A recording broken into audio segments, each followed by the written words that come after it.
नमस्कार दोस्तों, एक बार फिर से स्वागत है आपका अपने YouTube चैनल फ्री स्टडी पर। आज की वीडियो में हम बात करने वाले हैं बिजनेस मैनेजमेंट का एक और मोस्ट इम्पॉर्टेंट क्वेश्चन, जिसके अंदर हम जानेंगे कि आखिरकार जो निर्देशन होता है वो क्या होता है और उसके सिद्धांत जानेंगे और उसकी विशेषताएं जानेंगे। निर्देशन के तत्व की व्याख्या करेंगे, साथ ही साथ जो पर्यवेक्षक होता है या जो अभिप्रेरणा होती है, इनको इंग्लिश में बोलते हैं सुपरविज़न और मोटिवेशन। ये क्या होता है? देखिए, हम 3 टॉपिक जानेंगे, यानी कि 3 क्वेश्चन। तो वीडियो जो है थोड़ी लेंथी हो जाएगी, क्योंकि अगर मैं 10-10 मिनट की वीडियो लेके आऊँ तो 3 वीडियो आपको टोटल मिलेगी, बट एक वीडियो में ही हम कवर करेंगे। 30 मिनट की वीडियो होगी। वीडियो को थोड़ा ध्यान से सुनना ताकि आप पेपर में सही से लिख पाएँ। चलिए बिना किसी देरी के स्टार्ट करते हैं अपनी वीडियो। सबसे पहले आपको हेडिंग डालनी है निर्देशन यानी कि डायरेक्टिंग। उसके बाद आपको लिखना है निर्देशन का अर्थ। निर्देशन का अर्थ है किसी को निर्देश देना या कार्यों का मार्गदर्शन कराना, यानी कि उसे क्या कार्य करना है उसके बारे में बताना ही निर्देशन कहलाता है। तो सबसे पहले देखिए, जब हमने प्लानिंग कर ली, हमने ऑर्गेनाइजिंग कर ली, उसके बाद हमने स्टाफ लिया है, हम लोग स्टाफ को हमने हायर कर लिया, स्टाफिंग कर ली। अब स्टाफ को उनके काम के बारे में प्रॉपर बताना, प्रॉपर तरीके से उन्हें मोटिवेट करना, उनके काम को सही से देख रेख करना, यही कहलाता है हमारा डायरेक्टिंग। तो डायरेक्टिंग का मतलब होता है कोई निर्देश देना, यानी कि ऑर्डर देना कह सकते हो, लाइक ऑर्डर देना या निर्देश देना, या हम बोल सकते हैं कि कार्यों का मार्गदर्शन कराना। कार्यों का मार्गदर्शन का अर्थ ये होता है कि क्या कार्य आपको करना है उसके बारे में उन्हें बताना। उद्देश्यों को ध्यान में रखकर, यहाँ पे आप ऐसे लिखना कि निर्देशन की प्रक्रिया में उद्देश्यों को ध्यान में रखकर जो निर्देश दिए जाते हैं वही निर्देशन कहलाता है। या आपको डायरेक्टली ऐसे लिखना है तो आप डायरेक्टली भी ऐसे लिख सकते हो, कोई इशू नहीं है।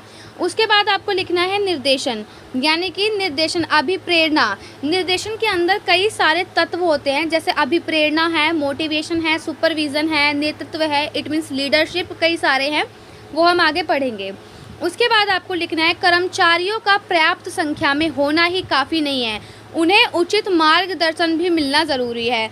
इसका मतलब जैसे मैंने आपको पहले बताया था स्टाफिंग में, कि ऐसा नहीं है कि किसी कंपनी के पास अगर 100 स्टाफ है और किसी कंपनी के पास 1000 स्टाफ है तो 1000 वाली बेस्ट है, नहीं, ऐसा नहीं है। संसाधनों का मतलब उचित उपयोग ही जो करता है वही कंपनी बेस्ट होती है।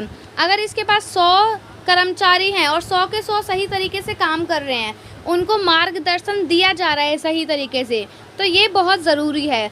किसी कंपनी में यह ज़रूरी नहीं है कि कितने कर्मचारी है, बल्कि ज़रूरी यह है कि उनको जो है मार्गदर्शन कैसा दिया जा रहा है, ये बहुत ज़रूरी है। ठीक है, अब देखिए, इसके बाद आप समझिए थोड़ी सी विशेषताएं, क्योंकि लिखने के लिए आपको सिर्फ़ और सिर्फ परिभाषाएं लिखनी है, कुछ वर्ड्स लिखने हैं, उसके बाद आपको लिखनी है विशेषताएं। विशेषताओं में आपको लिखना है कि कार्य को शुरू करवाता है, क्योंकि प्लानिंग तो कार्य नहीं करवाता है। प्लानिंग मीन्स हमने नियोजन किया है, भले ही वो जो है प्रबंधन का पहला भाग है, यानी कि पहला कार्य है, लेकिन वो एक ऑर्गेनाइजेशन का पहला कार्य नहीं है। ऑर्गेनाइजेशन में जब कार्य स्टार्ट होता है तो वो स्टाफिंग के बाद आता है। अगर मानो किसी कंपनी के अंदर आपने भूमि ले ली, पूंजी ले ली, मशीनें रख ली और इंसानों को लिया है, तो क्या काम होगा? नहीं होगा। जब तक आप उन्हें बताओगे नहीं कि इस मशीन को ऐसे चलाते हैं, इसको आपको ऐसे चलाना है, तब तक कोई भी काम नहीं हो सकता। तो इसका मतलब यह है कि कार्यों को शुरू करवाता है। ठीक है, कौन? निर्देशन। निर्देशन पहला ऐसा है कि जो कार्य को शुरू करवाता है। उसके बाद है ये सर्वव्यापी क्रिया है। सर्वव्यापी क्रिया का मतलब क्या होता है कि हर जगह होता है, टॉप लेवल पे भी होता है ये, उसके बाद ये अपर लेवल पे भी है, मीन्स लोअर लेवल पे भी, और मिडल पे, तीनों लेवल पर है।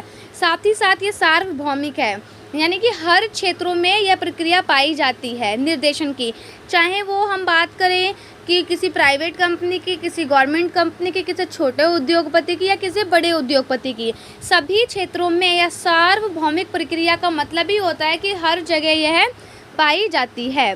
क्या? निर्देशन। जैसे प्लानिंग हर जगह होता है, स्टाफिंग हर जगह होता है, ऑर्गेनाइजिंग हर जगह होता है, वैसे ही ये भी हर जगह होता है, और यह भी सतत प्रक्रिया है, यानी कि हमेशा चलने वाली प्रक्रिया है। तो कहीं ना कहीं आपने देखा कि विशेषताएं सभी की सेम होती हैं, थोड़ी बहुत फ़र्क होता है, और सारी बातें एक दूसरे के इर्द गिर्द ही घूमती है।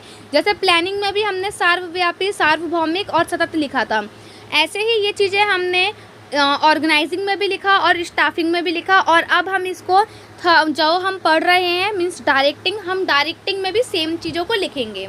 उसके बाद लिखना है कि यह ऊपर से नीचे की तरफ होती है। ऐसा नहीं है कि डायरेक्टिंग में कि कोई भी छोटा एम्प्लॉय जाके अपने मैनेजर को या बॉस को जाकर के बोल दे कि जाओ काम करो, या मतलब उसको निर्देश दे, उनको डायरेक्शन दे। नहीं, ये जो प्रक्रिया होती है या ये जो क्रिया है ये ऊपर बॉस के लेवल से होती है। बॉस डायरेक्ट करता है किसको?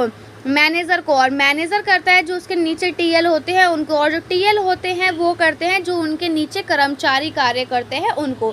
तो यह प्रक्रिया ऐसे है जो ऊपर से नीचे की ओर चलती है, ना कि नीचे से ऊपर की ओर। ठीक है, फिर आपको यही एग्जाम्पल लिखना है। उदाहरण के तौर पर किसी कर्मचारी का बॉस या जो भी बॉस को हिंदी में बोलते हो वो लिखना कि ऐसा नहीं है कि मतलब ऐसा, इस उदाहरण के तौर पर किसी कंपनी में काम कर रहे कर्मचारियों को निर्देश उसका बॉस देता है, ना कि कर्मचारी जाकर बॉस को। तो बॉस कर्मचारी को निर्देश देगा, या मैनेजर भी हो सकता है। ठीक है, उसके बाद है सिद्धांत। सिद्धांत में आपको लिखना है अधिक व्यक्तिगत योगदान, यानी कि सबसे ज़्यादा जो है योगदान। क्योंकि देखो सिद्धांत की अगर हम बात करें तो इसमें पर्टिकुलर आपको कुछ चीज़ें लिखनी होती हैं कि डायरेक्टिंग का क्या प्रिंसिपल है, क्या सिद्धांत है।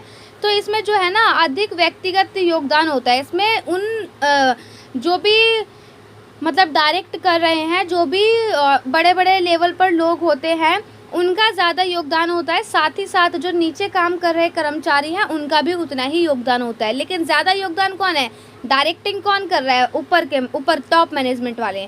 तो अधिक व्यक्तिगत योगदान, और इसमें डायरेक्टिंग का सिद्धांत भी यही है कि जितने भी लोग काम कर रहे हैं, चाहे वो 10 हो, चाहे वो 12 हो, चाहे कितने भी हो, सभी व्यक्तियों का योगदान ज़्यादा से ज़्यादा योगदान रहे। तो यानी कि अधिक व्यक्तिगत योगदान का मतलब ये होता है कि जितने भी कर्मचारी काम कर रहे हैं उनको इस टाइप से देना चाहिए कि सारे ही व्यक्ति ज़्यादा से ज़्यादा काम करें, अपना योगदान ज़्यादा से ज़्यादा दें।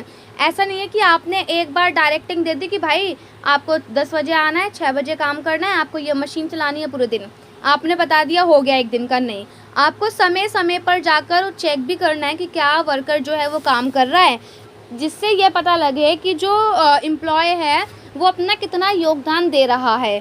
तो इसके अंदर आपको यही लिखना है कि इसका प्रिंसिपल यही होता है कि ज़्यादा से ज़्यादा व्यक्तिगत योगदान आए, कंपनी के अंदर ज़्यादा लोग मतलब काम करें, अपने प्रोडक्शन को बढ़ाएं। उसके बाद है संगठन के उद्देश्य में तालमेल। संगठन के उद्देश्य और जो व्यक्ति के उद्देश्य है दोनों के बीच में समन्वय होना चाहिए, क्योंकि एक व्यक्ति का उद्देश्य होता है पैसा कमाना, या ये हो सकता है मनी भी हो सकता है, देखो प्रमोशन भी हो सकता है। ठीक है, दोनों चीज़ें हो सकती है और भी कई सारी चीज़ें होती हैं।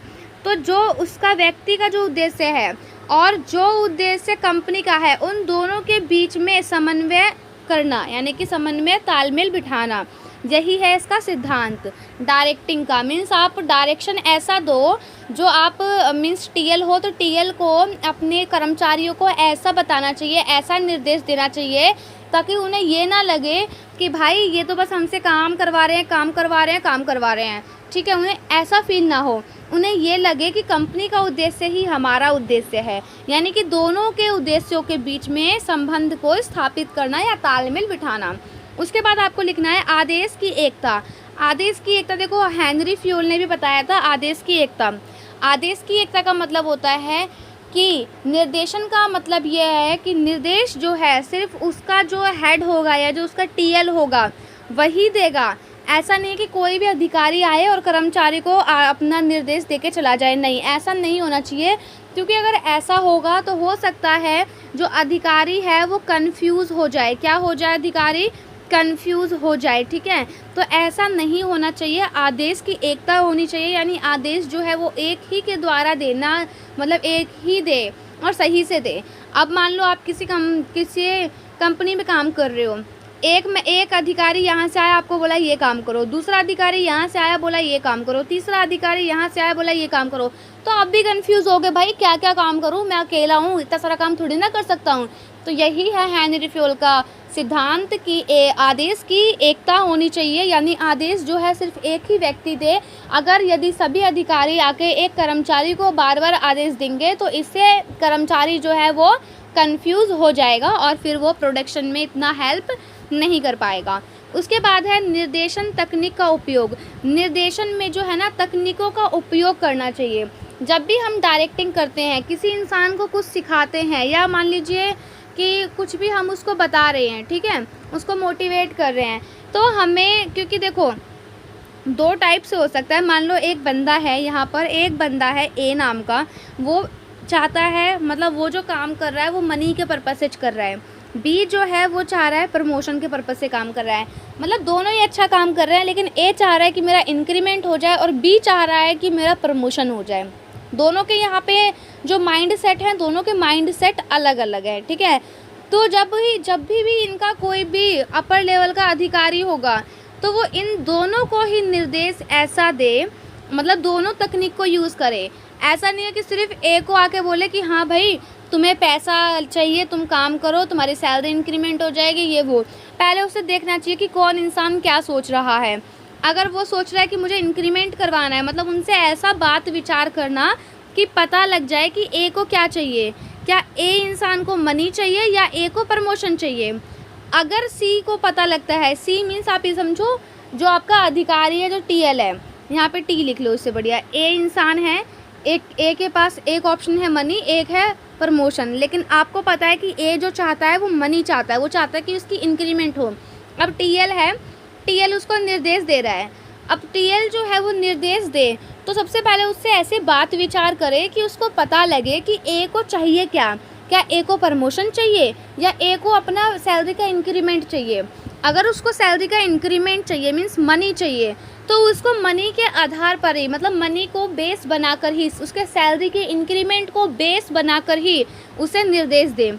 अगर उसे चाहिए प्रमोशन, यानी बी व्यक्ति को चाहिए प्रमोशन, उसे पता लग गया कि भाई इसे प्रमोशन नहीं चाहिए, टीएल को पता लग गया कि भाई इसे प्रमोशन नहीं चाहिए, तो प्रमोशन के बारे में बात ही ना करे उससे ऐसी बात करे कि प्रोडक्शन ज़्यादा होने लगे और उसको ये बोले कि भाई मतलब ऐसा निर्देश दे ताकि उसकी सैलरी के, मतलब उसकी सैलरी के इंक्रीमेंट को आधार बनाकर उसको निर्देश दे। तो निर्देशन के जो हैं कई सारे उसकी तकनीक हो सकती है, टेक्निक हो सकती है। तो या तो उसे सारी ही बातें करे, मनी, प्रमोशन, उसकी सेवाएं, जो भी वो हो सकती हैं, या अगर उसे पता है कि मेरे इस एम्प्लॉय को ये चाहिए तो फिर उसको वही बताना चाहिए, मतलब उसी वे में उसको वो देना चाहिए निर्देशन। उसके बाद है 5वां पॉइंट आपका प्रबंधकीय संप्रेषण। संप्रेषण का मतलब होता है कम्युनिकेशन। जब 2 लोग आपस में बात विचार करते हैं तो उसे कहते हैं कम्युनिकेशन। तो प्रबंधकीय कम्युनिकेशन का मतलब ये होता है कि जब उसको, जो उसका टीएल है, जब अपने एम्प्लॉय को निर्देश दे या कोई भी चीज़ उसे बताए तो मैनेजमेंट, मतलब पूरा का पूरा कम्युनिकेशन होना चाहिए। ऐसा नहीं है कि भाई थोड़ा सा बताया और भाई ये अगर इसको कुछ डाउट है एम्प्लॉय को तो वो पूछने में डर रहा है, नहीं, खुला वातावरण होना चाहिए, खुली बात विचार होनी चाहिए। पूरा जो भी है मैनेजमेंट के ऊपर उसकी कम्युनिकेशन सही से होनी चाहिए। ऐसा नहीं है कि थोड़ा बहुत बताया और चले गए, या थोड़ा बहुत बताया पूरा बता ही नहीं रहे हैं। कई बार बहुत सारे टीएल ये भी सोचते हैं कि भाई मैं अगर एम्प्लॉय को ज़्यादा सिखाऊंगा तो ऐसा ना हो कि एम्प्लॉय टीएल बन जाए। तो कई बार हर किसी कंपनी में ऐसा भी होता है, तो ऐसा नहीं होना चाहिए। पर प्रबंधकीय संप्रेषण होना चाहिए, यानी कि कम्युनिकेशन जो है बिल्कुल सही से होना चाहिए। अगर एम्प्लॉय को कोई डाउट है किसी भी चीज़ को लेकर तो उसे प्रॉपर तरीके से गाइड और ट्रेनिंग प्रॉपर तरीके से देनी चाहिए। उसके बाद है अनौपचारिक संगठन का उपयोग करना चाहिए। क्या बताया है इसमें? अनौपचारिक संगठनों का उपयोग करना चाहिए इस सिद्धांत में। अब जब आपको ऑर्गेनाइजिंग पढ़ाया था तो आपको बताया था कि एक होता है औपचारिक, एक होता है अनौपचारिक। देखो दोनों अलग अलग चीज़ें हैं, यहाँ पे बताती हूँ क्या होता है। औपचारिक में क्या होता है, जैसे मान लो ये बॉस है, बॉस के नीचे आप ये समझो मैनेजर है, ठीक है। अब मैनेजर के नीचे काफ़ी सारे एम्प्लॉय हैं। अब यहाँ पे क्या है कि बॉस को कुछ भी बताना हो तो वो पहले मैनेजर को बताएगा, मैनेजर जो है बाद में जाकर एम्प्लॉय को बताएगा, या आप बीच में मान लो टीएल है तो टीएल को बताएगा, फिर टीएल आके एम्प्लॉय को बताएगा। तो ये जो सारी बातें होती हैं या जो ये संगठन है ये कहलाता है औपचारिक। क्या कहलाता है? औपचारिक। लेकिन जो डायरेक्टिंग अब हम लोग पढ़ रहे हैं, निर्देशन में बोला है कि हमें अनौपचारिक का यूज़ करना चाहिए। ऐसा नहीं है कि भाई पहले बॉस मैनेजर को बताएगा, फिर मैनेजर टीएल को, फिर टीएल आके अपने कर्मचारी को, नहीं। जब बॉस ही बता रहा है तो वो डायरेक्टली एम्प्लॉय को बता सकता है।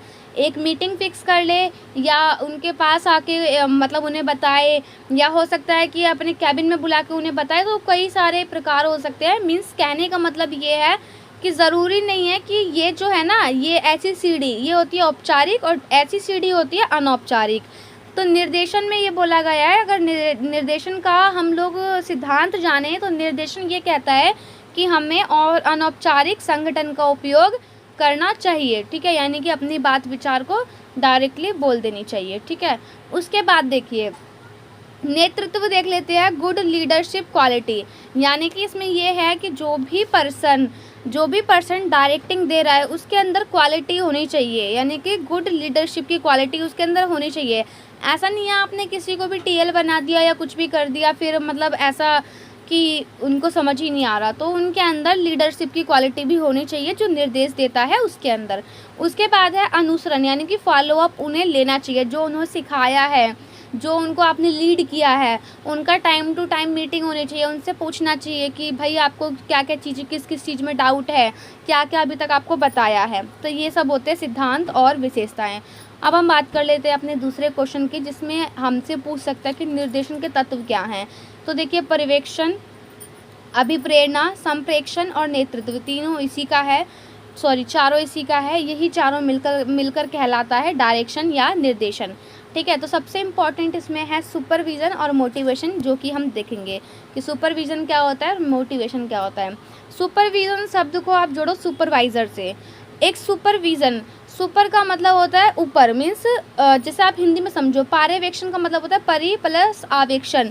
परि शब्द का अर्थ होता है ऊपर से देखना, आवेक्षण का मतलब देखना, विजन का मतलब भी देखना होता है। सुपर का मतलब ये होता है ना, भाई ये तो मेरा सुपरवाइज़र है, यानी कि मेरे से ऊपर है। हम लोग बोलते भी है, कई बार ये भी बोलते हैं कि भाई वो तो मेरा सुपीरियर है। सुपीरियर का मतलब भी क्या होता है कि भाई वो मतलब मेरे से बड़ा है। लाइक बड़ा मीन्स कि मेरे पद से वो, उसका पद बड़ा है, तो वो मेरे से सुपीरियर है। तो सुपीरियर का मतलब बेसिकली आप सुपरवाइज़र से लिंक करो यहाँ पर, यानी कि ऊपर से देखना। ऐसा नहीं है कि छत से देखना, ऊपर से देखने का मतलब है काम को जो है ना टॉप लेवल से देखना, कि जो नीचे के लोग हैं, जो छोटे छोटे कर्मचारी हैं, जो टीएल है वो क्या कर रहे हैं।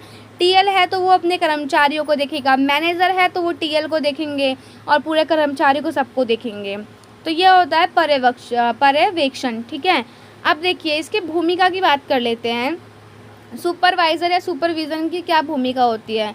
सबसे पहले जो ये सुपरवाइज़र होता है, ये ना एक मीडिएटर का काम करता है, क्योंकि ये बीच में होता है। फिर एम्प्लॉय होते हैं, इधर ऑनर होता है। ऑनर कोई बात सुपरवाइज़र को बताएगा, कोई भी नीति नियम आएगा तो, और फिर ये सुपरवाइज़र जाके एम्प्लॉय को कोई चीज़ नहीं सही लगती तो ये सुपरवाइज़र को बताते हैं और ये जाके ऑनर को बताएंगे। तो ये जो सुपरविज़न है ये एक कड़ी का काम करते हैं, एक पुल का काम करते हैं, एक मीडिएटर का कार्य करते हैं।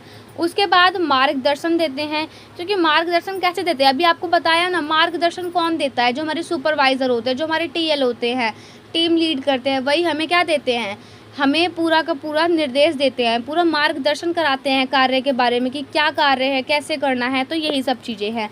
तो इसकी अगर एक कंपनी में आप ऐसे समझो कि एक कंपनी में अगर सुपरवाइज़र नहीं होगा तो मार्गदर्शन कौन देगा, कोई नहीं देगा। तो मार्गदर्शन में इनकी जो है इम्पोर्टेंस होती है कि ये मार्गदर्शन देते हैं अपने छोटे छोटे कलीग को। अब बात करते हैं महत्व की या कार्य की, कि जो ये सुपरवाइज़र होते हैं, जो सुपरविज़न होते हैं, इसके क्या कार्य होते हैं। सबसे पहले तो हमने देख लिया कि मीडिएटर का काम करते हैं। उसके बाद मीडिएटर के काम करने के बाद सामूहिक एकता बनाना, यानी उनके अंडर में 10 एम्प्लॉय काम करते हैं तो 10 के 10 एम्प्लॉय के बीच में तालमेल बिठाना। कई बार आपने देखा होता है सेल के पीछे एम्प्लॉय की आपस में लड़ाई हो जाती है, बोलते हैं ये मेरा कस्टमर है, ये मेरा कस्टमर है। कई बार बहुत सारी कंपनियों में होता है, तो उसको सॉल्व कौन करता है, टीएल करता है, सुपरवाइज़र करता है ना। तो सुपरवाइज़र क्या करता है कि जो उनके जितने भी उनके अंडर में जितने भी लोग काम कर रहे हैं उनके बीच में सामंजस्य स्थापित करना है, सामूहिक एकता बनाना।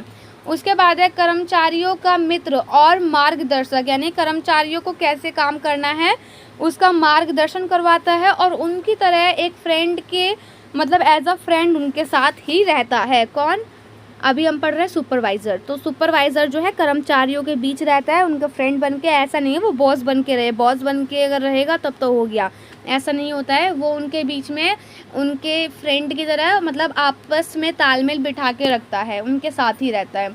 उसके बाद है कार्य का उचित निष्पादन, यानी कि कार्य कैसा हो रहा है, कौन कर रहा है, इसका उचित तरीके से वो मूल्यांकन करता है। फिर है कर्मचारियों का नेतृत्व करना, यानी लीडरशिप दिखाना कि भाई मैं लीडर हूँ, कोई कुछ ना समझ में आए, कोई क्वेश्चन हो, कोई डाउट हो तो वो सॉल्व करता है। उसके बाद कर्मचारियों को ट्रेनिंग देता है और कर्मचारियों को नए नए आइडियाज़ देता है कि आप ऐसे नहीं ऐसे करो, ऐसे नहीं ऐसे करो, शायद हो सकता है और अच्छा हो।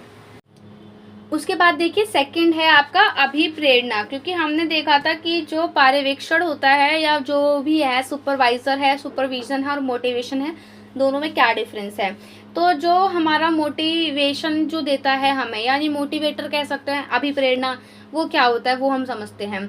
देखो कई बार क्या होता है, हमारा पढ़ने का मन नहीं करता तो हम लोग बहुत सारे मोटिवेशन वीडियो देखते हैं कि हमें मोटिवेशन मिल जाए, है ना, मोटिवेशनल वीडियो देखते हैं। तो वही तो मोटिवेशन तो वैसे सबको पता होता है कि क्या होता है, लेकिन लिखना नहीं पता होता। देखो अगर किसी एक टीचर ने बोल दिया कि भाई आप 80 में से 70 नंबर लेके आओगे तो मैं आपको अपनी पेन दूंगी, है ना, पेन होता है टीचर का लिखने वाला। तो काफ़ी सारे बच्चे सोचते हैं मैम का पेन मिलेगा, मैम का पेन मिलेगा मुझे। मैडम कभी कभी बोलते हैं कि जो भी बच्चा अच्छे नंबर लेके आएगा, या जो ट्यूशन टीचर होता है वो बोलता है जो अच्छा नंबर लेके आएगा मैं उसको एक फ़ोन गिफ्ट करूँगा। तो अगर बच्चा अच्छे नंबर लेके आएगा तो उसमें बेनिफिट तो टीचर का भी है, क्योंकि टीचर का नाम रोशन हो रहा है। और सेकंड चीज़ फिर बच्चे का भी है, बच्चे को लगता है कि भाई मुझे तो फ़ोन मिलेगा, मुझे तो फ़ोन मिलेगा। तो यही है, कोई भी वह चीज़ जो आपको कोई कार्य करने के लिए प्रेरित करे। अब आपको कोई उस कार्य को करने के लिए किसने प्रेरित किया, उस फ़ोन ने, मैम की कलम ने, कि मैम का पेन मिलेगा मुझे, तो वही कहलाता है अभिप्रेरणा। और अगर हम इसको बिजनेस की लैंग्वेज में देखें तो वो बोनस हो सकता है, वो प्रमोशन हो सकता है, वो कुछ सेवाएं हो सकती है। जैसे अभी अगर कंपनी में ये बोल दिया जाए कि आप जो भी अच्छा काम करेगा उसका डेली का जो आने जाने का जो रेंट लगता है वो कंपनी पे आउट करेगी। तो ये कुछ सेवाएं भी होती हैं, है ना। तो इससे क्या है कि आपको मोटिवेशन मिलेगा। मतलब कोई भी वो चीज़ हो सकती है जिससे आपको काम करने के लिए प्रेरित करे, जो आपको काम करने के लिए प्रेरित करे। चाहे वो इंसान भी हो सकता है कि वो आपको बोले भाई काम कर, या आपके अपने मन में भी हो सकता है कि भाई मुझे तो बोनस चाहिए या मुझे तो प्रमोशन चाहिए, तो मुझे अच्छा काम करना है ना। तो यही होता है मोटिवेशन। बात कर लेते हैं मोटिवेशन की विशेषताएं की। तो जो विशेषताएं होती हैं वो हमारा आंतरिक अनुभव होता है, क्योंकि हमें टीचर ने बोला कि भाई आप पढ़ो मैं आपको फ़ोन दूंगा, तो हमें अंदर से लग रहा है ना कि हमारा ये आंतरिक मोटिवेशन है, हमें किसी ने दिया नहीं है, ये हमारा आंतरिक मोटिवेशन है कि मैम मुझे क्या कहते हैं अपना पेन देंगी, मतलब मैम का पेन मुझे मिलेगा। या हो सकता है कि मुझे जो टीचर है वो मुझे फ़ोन दे। तो ये मेरा अपना अंदर का एक्सपीरियंस है, अपना अनुभव है जो मुझे मोटिवेट कर रहा है, जो मुझे प्रेरणा दे रहा है ना। तो ये हमारा आंतरिक अनुभव भी होता है, कौन, मोटिवेशन। उसके बाद लक्ष्य आधारित व्यवहार है। जाहिर सी बात है क्योंकि इसमें अभी इस कंडीशन में जो हमें मुझे जो मोटिवेशन मिला है अपने अंदर से, तो वो क्या है, वो एक लक्ष्य है। लक्ष्य क्या है मेरा, फिर मेरा लक्ष्य पढ़ना थोड़ी ना होगा, मेरा लक्ष्य तो होगा भाई मुझे फ़ोन मिल रहा है, मुझे फ़ोन मिल रहा है, मुझे फ़ोन चाहिए, ये होगा, है ना। फिर फ़ोन के चक्कर में मैं पढ़ाई कर रही हूँ। यानी कि कंपनी के अंदर जब भी प्रोडक्शन हाई लेवल पर हो रहा है तो वो प्रोडक्शन हाई लेवल पे वो खुद नहीं कर रहा है, वो उसके अंदर का लक्ष्य है। उसका लक्ष्य क्या है कि भाई मुझे बोनस मिलेगा, मुझे बोनस मिलेगा, तभी मुझे अच्छा काम करना है।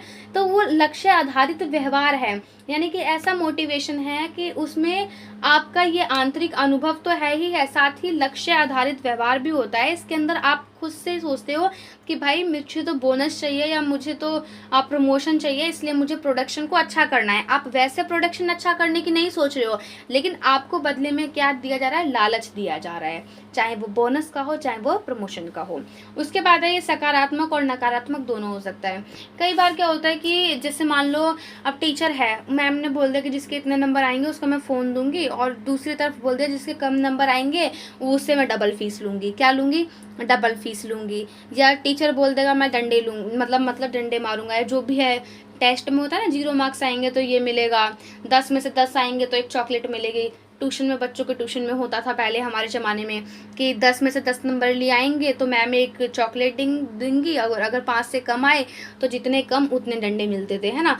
तो फिर ये जो हमारा मोटिवेशन है ये नकारात्मक भी हो सकता है और सकारात्मक भी हो सकता है ना। क्योंकि अब नकारात्मक कैसे है, क्योंकि हमें यहाँ पर ये लग रहा है कि भाई अगर मेरे नंबर नहीं आए तो फिर मुझे प्रमोशन नहीं मिलेगा, मेरा हो सकता है कि सैलरी इंक्रीमेंट ना हो, सैलरी उतने की उतनी ही रह जाए, कई बार होता है। तो ये नेगेटिव और पॉजिटिव दोनों हो सकता है।